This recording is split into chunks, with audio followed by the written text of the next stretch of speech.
माजी करीब की बात, आपने सुना होगा तुर्की के सुल्तान अब्दुल हमीद सानी का नाम। ऐसा खलीफा इस्लाम, ऐसा सुल्तान जिससे यूरोप कांपता था। पूरे अब्दुल हमीद की जिंदगी में एक टुकड़ा बैतुल मुकद्दस के इर्द गिर्द मांगने के लिए यहूदियों की नाक रगड़ गई। उस खलीफा इस्लाम ने 1 इंच जमीन भी उनको नहीं दी थी। आपको पता है उसकी जिंदगी में कितने मंसूबे बनाए गए थे उन्हें कत्ल करने के, उनको खत्म करने के। खिलाफत उस्मानिया को तोड़ने के लिए मशरिक और मगरिब एक हो गए। लेकिन जानते हो वो रौब और दबदबा ऐसा था अब्दुल हमीद का, ऐसा था। फ्रांस ने एक मर्तबा हुजूर की गुस्ताखी पर मबनी फिल्म रिलीज करने का मंसूबा बनाया, एक फिल्म बनाना था।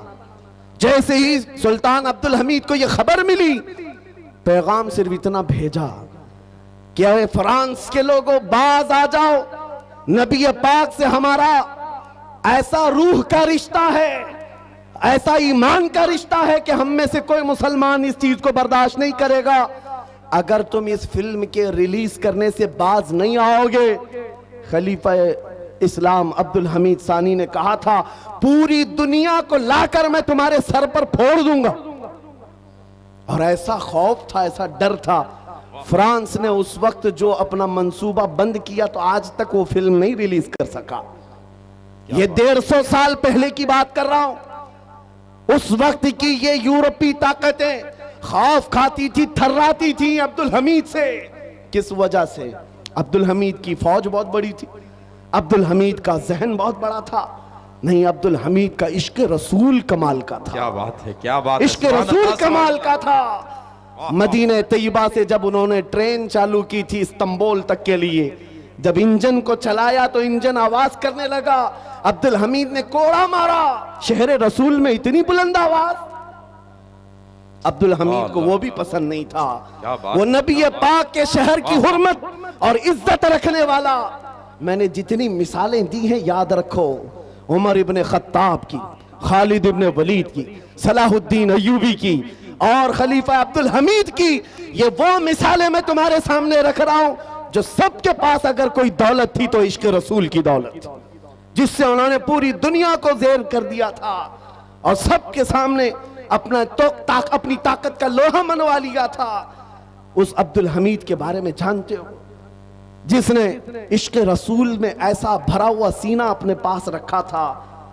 उसके जमाने का एक गरीब आदमी, तारीख में बताया गया है, मुफलिस था, काजी ने उसको जेल सुना दिया था, इसलिए कि कई लोगों से वो कर्जा लिया था और कर्जा नहीं दे पाता था।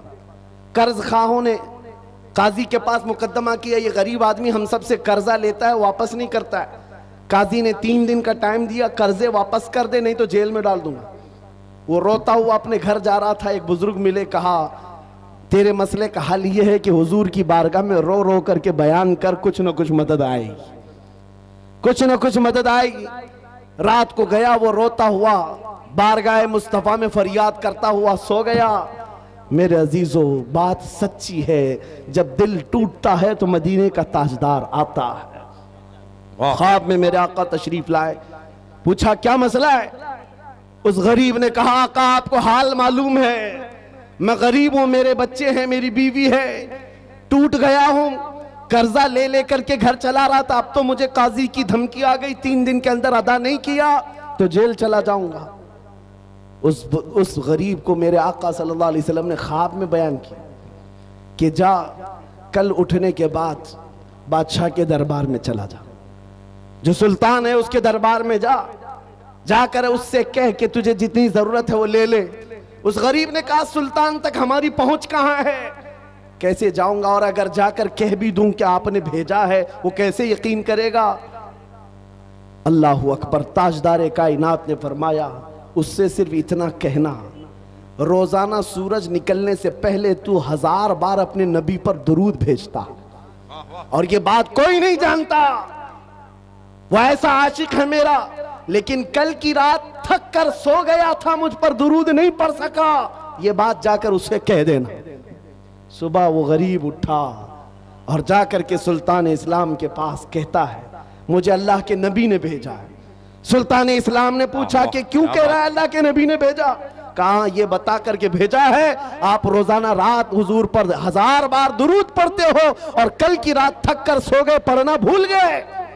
सुल्तान अपनी कुर्सी से खड़ा हो गया, कहा ये बात तो मेरी बीवी को भी नहीं मालूम, ये राज था, और अगर तुझे मालूम है तो यकीनन मेरे मुस्तफा की बशारत आई है। आज तो मेरे वारे नियारे हैं, खजाने सब खुले हैं, जितना माल चाहे ले जा, इसलिए कि यकीन वो आ गया है, हम यहाँ से पुकारे वो वहां से सुने। मुस्तफा की समाअत पे लाखों सलाम। वो नबी जो सुनते हैं, सुन करके फरियाद को पहुंचते हैं। उस गरीब ने जितनी जरूरत थी वो माल ले लिया और अदालत में आकर के काजी से कहा, काजी साहब उन कर्ज खाहों को बुला लीजिए, मैं अपना कर्जा अदा करता हूं, मुझे सुल्तान की तरफ से ये इनाम मिला है।